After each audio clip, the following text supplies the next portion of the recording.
¿Cuál es ahora mismo la situación económica de China? ¿Cómo está evolucionando su crisis inmobiliaria?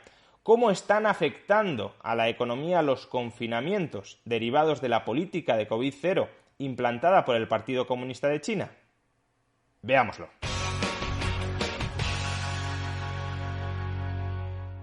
Desde hace una década el crecimiento económico tendencial chino venía ralentizándose. Si observamos la evolución del crecimiento económico interanual de su Producto Interior Bruto, veremos claramente una tendencia a la baja con respecto al ritmo de crecimiento que prevalecía antes de la crisis económica del año 2008. Sin duda, la fuerte caída de la actividad económica durante el COVID, así como la posterior rápida recuperación, introducen algo de ruido en esta comparación, pero en todo caso, y omitiendo esas bajas y esas alzas tan repentinas, la tendencia es claramente hacia una ralentización del ritmo de crecimiento económico. Por otro lado, algo normal en un país que ha crecido tanto durante tanto tiempo y que por tanto ha alcanzado de manera muy rápida cotas de desarrollo que lo ubicaría en una especie de clase media mundial, no clase media occidental, sino clase media mundial.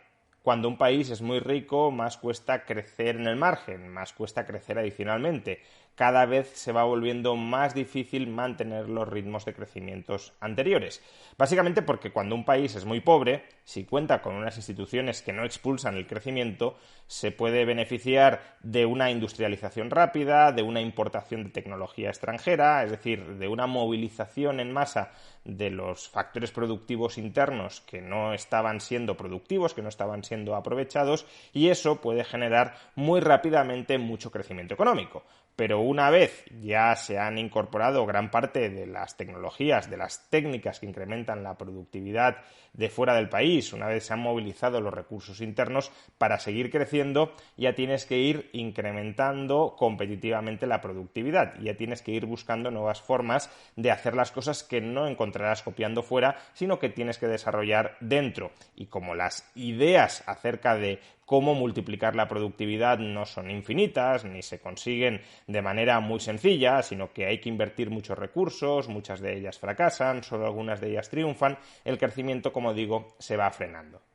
En el caso de China, sin embargo, a este crecimiento tendencial a la baja se le une desde hace un año la incipiente crisis inmobiliaria que padece el país. Recordemos que durante esta última década en la que justamente el crecimiento económico se ha ido frenando, una forma de sostener, quizá de manera artificial, esas cifras de crecimiento económico han sido impulsar un boom peligroso en el mercado de la construcción.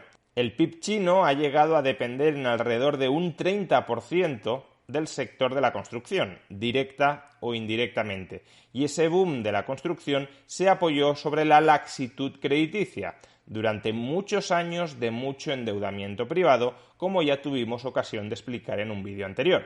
A comienzos de 2021, el Partido Comunista Chino quiso poner fin a ese boom de endeudamiento privado y pinchó la burbuja crediticia y, por tanto, también pinchó la burbuja inmobiliaria. Una de las víctimas más conocidas de este pinchazo de la actividad inmobiliaria en China fue el coloso inmobiliario Evergrande, que a efectos prácticos ha entrado en una liquidación ordenada, es decir, socializando pérdidas. Como consecuencia de todo ello, el mercado inmobiliario chino ya estaba muy debilitado.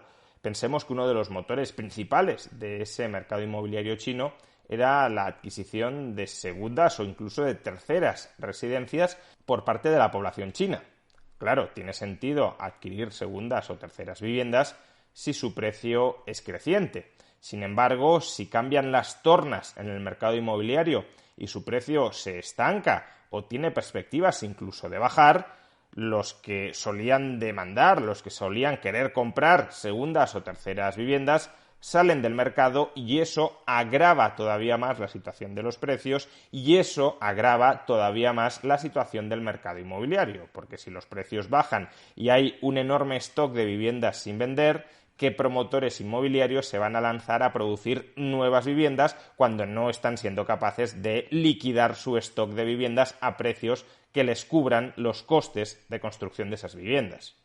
Como digo, por tanto, el mercado inmobiliario chino lo estaba pasando muy mal. Una de las patas, por tanto, del crecimiento económico chino durante la última década lo estaba pasando muy mal, en parte porque así lo quería, así lo quiere el Partido Comunista Chino, quiere que el peso de la construcción en el PIB se reduzca para que se expanda el precio de otros sectores dentro del PIB, en parte probablemente porque el pinchazo se les esté yendo de las manos.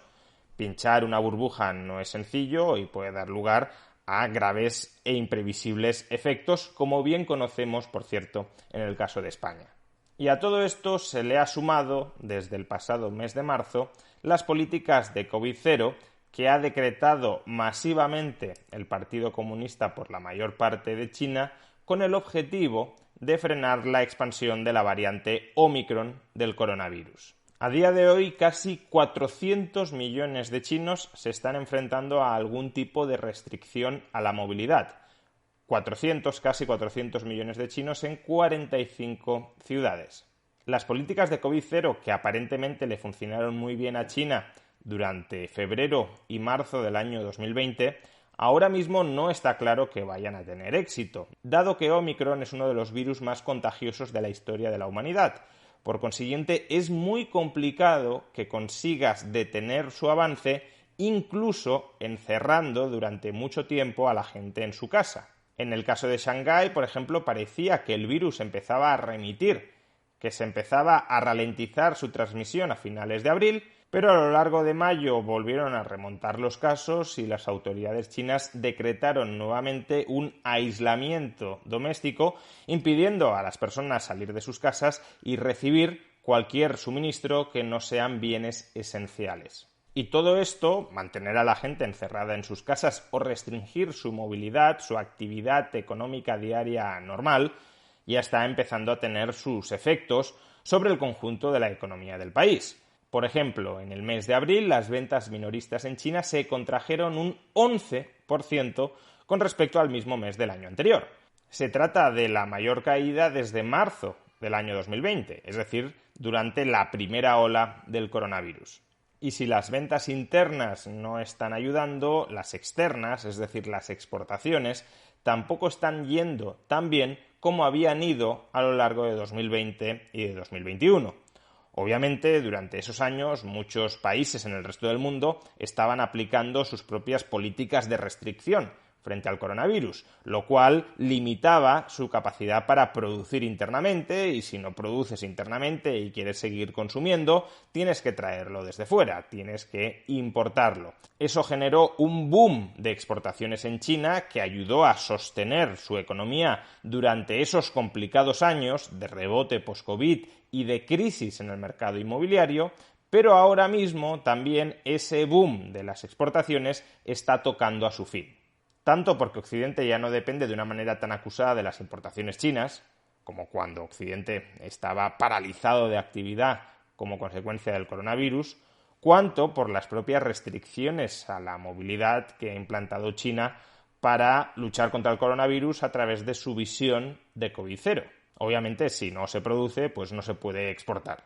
Y por tanto, con lo que nos encontramos es que las exportaciones chinas apenas están creciendo en términos de valor y probablemente ya estén retrocediendo con respecto a 2021 en términos de volumen, de cantidad de bienes exportados.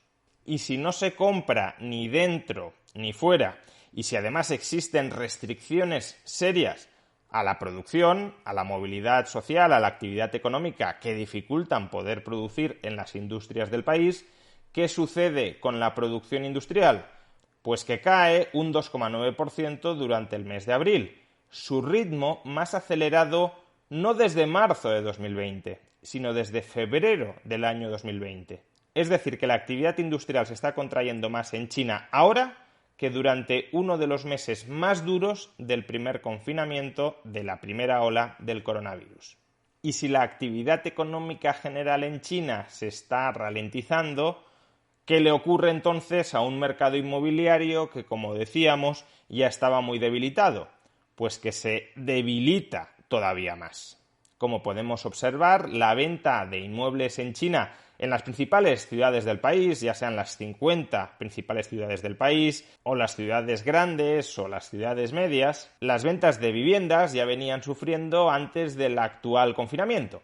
Pero el actual confinamiento y todo el daño económico que está generando han agravado todavía más la caída. En definitiva, ahora mismo el crecimiento económico chino se enfrenta a una triple dificultad. En primer lugar, la caída del crecimiento tendencial de China, que eso es algo que cabía esperar que sucediera en el largo plazo. Pues bien, ya está sucediendo. En segundo lugar, una crisis sectorial, una crisis económica coyuntural vinculada al pinchazo de la burbuja del ladrillo. Y en tercer lugar, una crisis sanitaria, política, desde el lado de la oferta, como consecuencia de las políticas, de las medidas de COVID-0 que está adoptando el gobierno chino. Cabe pensar que las dificultades por las políticas de COVID-0 serán las primeras en superarse, dado que en el fondo no deja de ser una decisión política levantarlas y por tanto permitir que la actividad económica se reanude. Sin embargo, el declive del crecimiento tendencial a largo plazo está ahí para quedarse. China no volverá a crecer de manera sostenida a tasas del 10 o del 15%, y la digestión del pinchazo de la burbuja inmobiliaria y consecuente reestructuración del conjunto de la economía se está atascando cada vez más. En gran medida porque el Partido Comunista de China no ha querido que sea un ajuste rápido y doloroso y por tanto está prolongando un ajuste lento pero que será igualmente doloroso. Y si China, una de las principales economías del planeta, se tambalea, no pensemos que el resto del mundo vamos a salir airosos.